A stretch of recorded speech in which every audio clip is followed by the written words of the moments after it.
പണ്ട് നമ്മുടെ കൊച്ചി നഗരത്തിൽ വലിയൊരു നരകമുണ്ടായിരുന്നു. അതിലേക്ക് ഇറക്കപ്പെടുന്ന മനുഷ്യർ ഈ ഭൂമിയിലെ ഏറ്റവും വലിയ കൊടിയ പീഡനങ്ങൾ അനുഭവിക്കേണ്ടി വന്നു. അതിലെ കൊടുംചൂട് താങ്ങാനാവാതെ അവർ വിയർത്തൊലിച്ചു. പലരും ആ നരകത്തിലെ ദുരിതം താങ്ങാനാവാതെ മരണത്തിന് കീഴടങ്ങി. അതിൽ നിന്ന് രക്ഷപ്പെട്ടവരാവട്ടെ മാറാവ്യാധികൾ പിടിവിട്ട് ജീവച്ചവങ്ങളായി.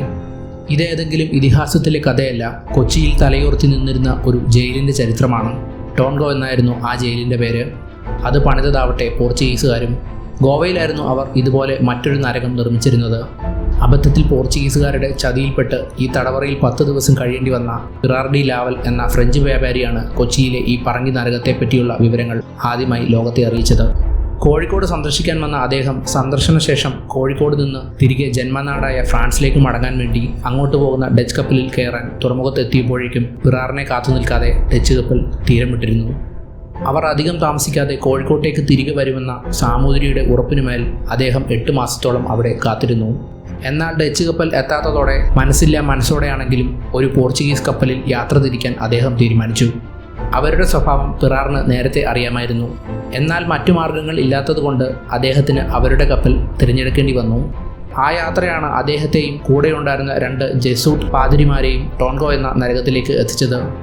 ഫ്രാൻസിലേക്ക് കൊച്ചിയിൽ നിന്നുള്ള പറങ്കിക്കപ്പലിൽ പിറാറിനും സുഹൃത്തുക്കൾക്കും പോകാമെന്ന് കോഴിക്കോട് വെച്ച് കണ്ട പറങ്കിക്കപ്പലിലെ നാവികർ അവരെ ധരിപ്പിച്ചത് പ്രകാരമായിരുന്നു അദ്ദേഹവും പാതിരിമാരും അവരുടെ കപ്പലിൽ കയറിയത്. എന്നാൽ കൊച്ചിയിലെത്തിയതോടെ പറങ്കികൾ തനി സ്വഭാവം പുറത്തെടുത്തു. അവരെ അറസ്റ്റ് ചെയ്യുകയും ടോൺഗോ നരക ജയിലിൽ അടയ്ക്കുകയുമായിരുന്നു. ടോൺഗോ തടവറയുടെ അകം വിവരിക്കാൻ കഴിയാത്ത വിധം ദുർഗന്ധവും അറപ്പും വെറുപ്പും നിറഞ്ഞതായിരുന്നുവെന്ന് അദ്ദേഹം വിവരിക്കുന്നു. മുസ്ലിങ്ങൾ, ഹിന്ദുക്കൾ, നാട്ടുക്രിസ്ത്യാനികൾ, ചില കൊടുംകുറ്റങ്ങളിൽ പിടിക്കപ്പെട്ട പോർച്ചുഗീസുകാർ തുടങ്ങി 140ഓളം തടവുകാരെ അദ്ദേഹം അതിനകത്ത് കാണുവാനിടയായി. അവർക്കിടയിൽ ഈ നരകത്തിൽ കിടന്ന് മാരക രോഗികളായവർ വരെ ഈ തടവറയിൽ ഉണ്ടായിരുന്നുവെന്ന് പിറാർ സാക്ഷ്യപ്പെടുത്തുന്നു. 45 അടി താഴ്ചയുള്ള ചതുരാകൃതിയിൽ ഉയർന്ന ഗോപുരം പോലെയായിരുന്നു ഈ ജയിൽ പണിതിരുന്നത്. മുകൾ നിലയിലെ ചതുരാകൃതിയിലുള്ള സൂത്രവാതിൽ വഴി കപ്പിയും കയറും കെട്ടിയ പലക വഴി തടവ് പുള്ളികളെ അതിലേക്ക് ഇറക്കുകയും കയറ്റുകയുമാണ് ചെയ്തിരുന്നത്. വെളിച്ചവും വായുവും കടക്കാൻ ശരിക്കും ഒരു കിളിവാതിൽ മാത്രമേ അതിനകത്തുണ്ടായിരുന്നുള്ളൂ.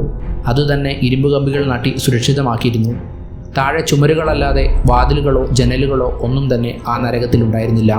ആ കിളിവാതിൽ വഴി കുത്തിത്തിരുകി വിട്ടിരുന്ന ഭക്ഷണമായിരുന്നു തടവുകാർക്ക് ലഭിച്ചിരുന്നത്. അല്പം ചോറും വായിൽ വെക്കാൻ കൊള്ളാത്ത മീൻകറിയും അല്പം കുടിവെള്ളവുമായിരുന്നു ആ ഭക്ഷണമെന്ന് അദ്ദേഹം പറയുന്നു. കുളിക്കാനും കൈകാൽ കഴുകാനും കുറച്ച് വെള്ളം ലഭിക്കും എന്നതൊഴിച്ചാൽ രാവിലത്തെ ആ ചോറും കറിക്കും പുറമെ ദിവസത്തിൻ്റെ ബാക്കി ഭാഗങ്ങളിൽ ഉച്ചയ്ക്കും രാത്രിക്കുമൊന്നും ഭക്ഷണമായി അവർക്കൊന്നും ലഭിച്ചിരുന്നില്ല. രാത്രിയായാൽ ഒരു തൂക്കുവിളക്ക് അവിടെ തൂക്കിയിട്ടിട്ടുണ്ടെങ്കിലും ജയിലിനകത്തെ വിഷവായു കാരണം വിളക്ക് അല്പനേരം കൊണ്ട് തന്നെ കെട്ടുപോകും. അതുപോലെ രാത്രിയിൽ അവരുടെയെല്ലാം കാലുകൾ അവിടെയുള്ള ചെങ്ങലുകളിൽ ബന്ധിപ്പിക്കും. മലമൂത്ര വിസർജനം നടത്താൻ അവർക്കുണ്ടായിരുന്നത് ഒരു പാത്രം മാത്രമായിരുന്നു. 200-നടുത്ത് തടവുകാരുണ്ടായിരുന്ന ഈ നരകത്തിലെ ഈ കക്കൂസ് പുറത്തു കൊണ്ടുപോയി കളഞ്ഞിരുന്നത് ദിവസത്തിൽ ആകെ 1 പ്രാവശ്യം മാത്രമായിരുന്നു. കാറ്റും വെളിച്ചവും കിടക്കാത്ത ഈ നരകത്തിൽ വിയർത്തും ശ്വാസം മുട്ടിയും ജീവചവങ്ങളായി മാറിയ തടവുകാർക്ക് ഈ മലിനഗന്ധം സഹിക്കാവുന്നതിലും അപ്പുറമായിരുന്നുവെന്ന് അദ്ദേഹം പറയുന്നു. കിളിവാതിൽ പോലെയുള്ള പൊത്തിലൂടെ വരുന്ന അല്പം കാറ്റും വെളിച്ചവുമായിരുന്നു ഈ തടവുകാരുടെ ഏക ആശ്വാസം.